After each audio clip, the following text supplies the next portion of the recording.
Audi, partner. See what I did there? This is an Audi e-tron 55 Quattro. The minute I say Quattro, you know it's going to be all-wheel drive and super sporty. Or maybe not, because it's monstrous. We'll check that out in a second. First and foremost, price and range. This machine is going to set you back above $150,000, but for that you get 441 k's per charge and a 0 to 100 time of 5.7 seconds. But there is a lot more to unpack in this slice of Bavarian Knödel, so let's crack into it. The Audi e-tron 55 Quattro is a beast with two motors delivering 300 kilowatts to its four big tires, coupled with fully adjustable suspension, but wrapped up in an SUV/station wagon/family car package. It's like they've done their best to squeeze as many different cars as possible into one, which means it has loads of storage space in the boot for golf clubs or a body or two, with even more space underneath which houses a collapsible spare tire. It also has a frontlet up the front big enough for a travel charger, and it can tow up to 1.8 tons of braked load. The car's just shy of 5 meters long and 1.6 meters high, meaning rear seat passengers have a decent amount of legroom and heaps of headroom, as well as creature comforts like a fold-down armrest with document storage included, air conditioning vents and a power outlet, and the entire armrest cluster can fold down if you're transporting long things like skis or giraffes or a swordfish. But it's the front that you're going to be spending your time in, and it's incredibly comfortable, with an angular dash design and futuristic-looking stitched leather seats, all heated and fully adjustable of course, cocooned in a spacious cockpit with efficient sound deadening materials. The 10-inch and 8-inch haptic feedback center displays have vibrant contrast even in direct sunlight, controlling all the gadgets in the spaceship on wheels, and it has a lot of gadgetry, but most important is its PSC of 33, being a 17% increase on the e-tron S Sportback. But enough about specs, space and spuds, let's take this Bavarian behemoth for a blast. First impression is that it is different but familiar because I've already driven the RS e-tron GT and of course the S Sportback, so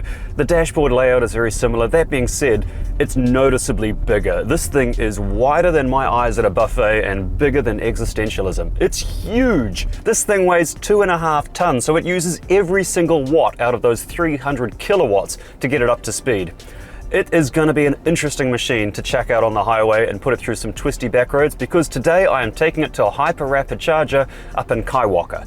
Now it says we have 335 k's remaining. The distance to Kaiwaka is 120 k's, so we should get there with 215 k's or so, but I doubt that's going to be the case because this is such a chonker of a vehicle. Let's see how accurate that range guessometer is. So I headed north, taking the motorway and putting the e-tron suspension into comfort mode, which in terms of smoothness blows me away every time I use it. I've already mentioned the weight. It's a big, heavy car. One of the reasons for that is its battery is 95 kilowatt hours. That is a massive battery. That's why this car, even though it weighs 2.5 tons, can get 441 k's per charge maximum. It is remarkable. But because its battery pack is low to the ground, its center of gravity is very low, it should handle superbly for its size, and its weight distribution is almost 50-50. What's interesting though is the suspension. At 2.5 tons, it weighs the same as a brand new Rolls Royce Ghost, but the suspension in this car is much more dynamic. For example, I can press it in Drive Select and go into comfort mode, and the suspension will adjust itself, and it will ride just as good, if not better in my opinion, than a brand new Rolls Royce. And you're not spending Rolls Royce money. It is like driving on a cloud. It's hard to convey in a video, but if you get the chance to ride in one of these on the motorway in comfort mode, you're going to notice it. It is epic. But I'm on the motorway right now, so it's time to do the old trick of testing the lane keeping assist and the adaptive cruise, which should be as easy as pressing a button. Okay, we've got lane keeping assist on.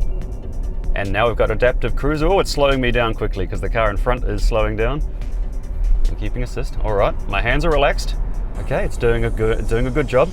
This should be pretty easy for it. We're in a tunnel, smooth lines, solid white lines on the road, easy to follow. Gosh, this is comfortable. I may be sitting here in control of the wheel, but my hands are just resting on it. My foot is just hovering by the accelerator. Basically, if I could afford the rights to play Iggy Pop's I Am the Passenger, I would play it right now because it's appropriate. The car is doing all the driving.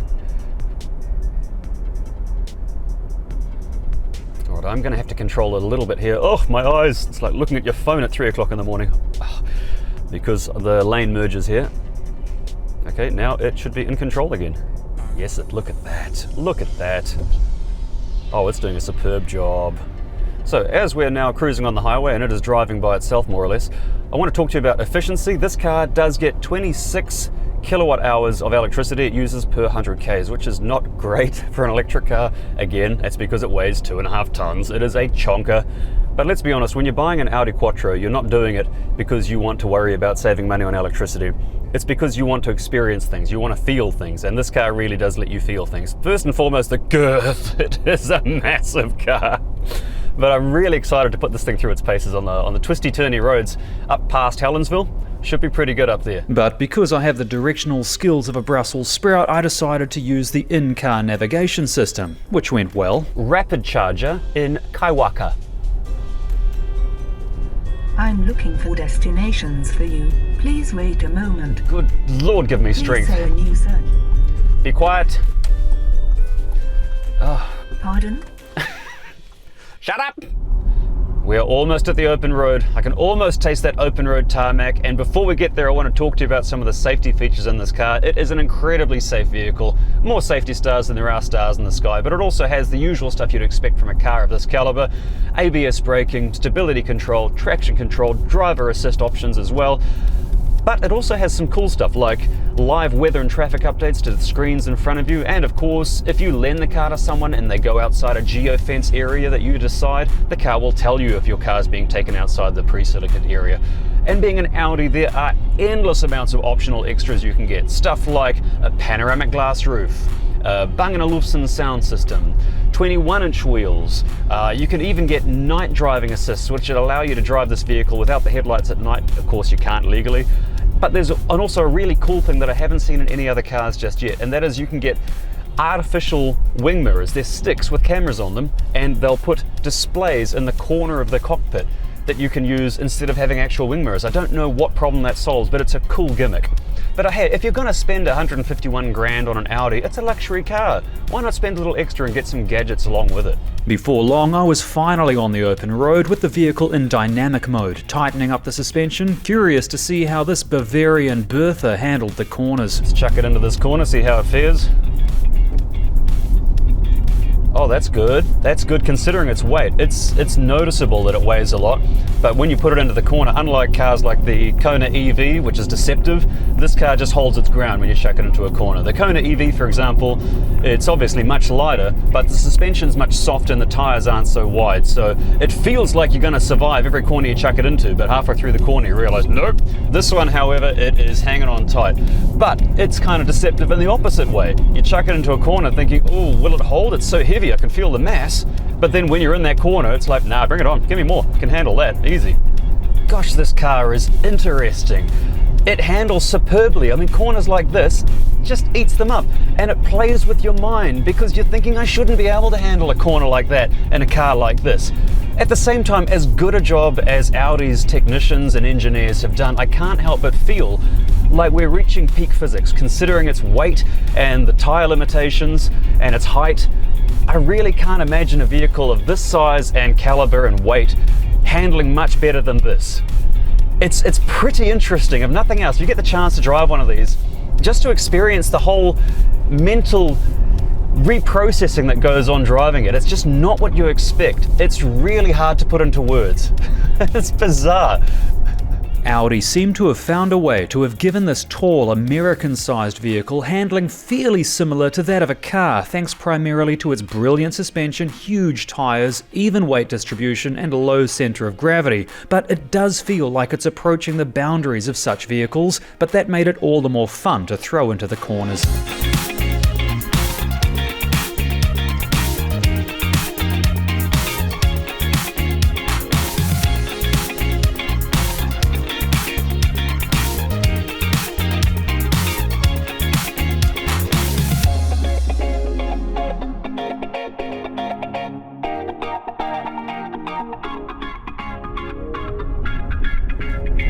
We've made it into Kaiwaka, a town famous for being Kaiwaka.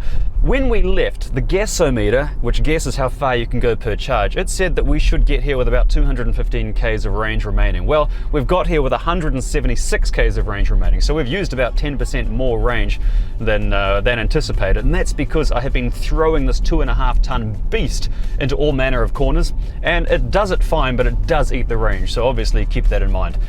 Now, here are two ChargeNet hyper rapid chargers, not just rapid chargers, these are hyper rapid chargers, each capable of delivering 300 kilowatts of power each. And what I'm really keen to see is just how fast this car can charge. Here we go. This will be interesting. Let's go and plug him in and find out. Gosh, this thing is massive. Using these ChargeNet chargers is as easy as swiping a key fob, plugging in your car, and with this one charging at almost 150 kilowatts, it didn't leave me much time to do my usual spiel to camera. I can see the car is now charging. That is good. That gives me a little bit of time to tell you about the battery and charging speeds. Now, the problem with cars, the problem for me, is that the ranges of electric cars are now getting so long and the charging time's getting so short that this little spiel, this little moment here I used to talk about tech specs, is getting shorter and shorter. So I'll try and race through it. These two chargers here, if you were to use a hyper rapid charger like these ones, which both can deliver 300 kilowatts of power each, then you'd be looking at a 10% to 80% charge time of about 25 minutes, which is pretty good. If you were to charge at home, you've got options. You could use the trickle charger that comes with this car, but I don't recommend it because from flat to full would be about 2 days of charging time on a regular household socket. My advice to you is to use a wall-mounted garage charger. Audi supply one as part of their Connect option. It's about $3,000 and it gives you the option of charging at either 7 kilowatts or 11 kilowatts if your house has 3-phase power. That would take from empty to full probably about 12 hours to charge up. With the 11 kilowatt version, you're probably looking at about 6 to 8 hours to charge up, but you'd have to be doing some pretty serious driving to drain it from full all the way to flat every day. And that's it, that's my spiel done. I have now 291 kilometers of range showing.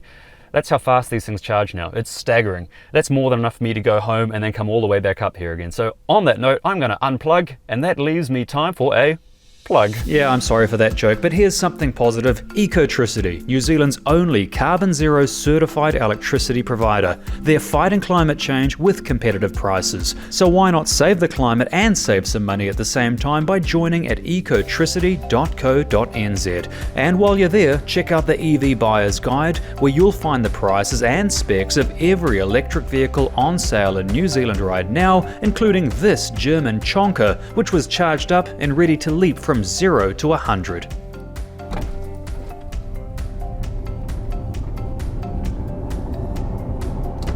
Whew, that's not bad. Considering its mass, that is not bad at all.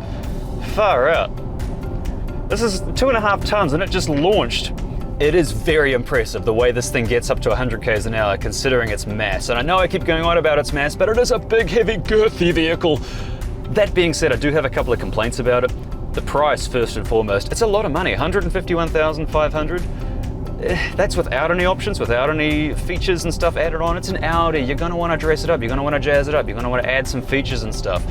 The other complaint I have is that the range, the way that this is a sports car, you're gonna wanna drive it hard. It means that if you drive it the way it's meant to be driven, you're unlikely to ever see that fabled 441 k's per charge. It's just not gonna happen. That being said, the pros outweigh the cons in this car. It is a staggering vehicle. I mean, despite the fact that it's some sort of Frankenstein blend, it's a crossover and an SUV and a station wagon all together, it works. There's heaps of room in the back for kids and dogs and luggage, but also there's that quality of ride, the quality of finish. Being in here in the cockpit is a place you want to be. It's a really nice place to be. I like how I feel driving this thing. But the party piece this thing has to offer is the suspension. The suspension in this car is staggeringly good, and this is a thing that's inherent not only with most electric cars, but with the e-tron range. You may disagree with me, but e-trons with their adjustable suspension, heavy mass and low center of gravity offer the best ride quality that money can buy. I really, really think that's true. If you disagree with me, I think you may not have driven one of these cars. And it's a good thing they offer the best ride that money can buy because it is a lot of money.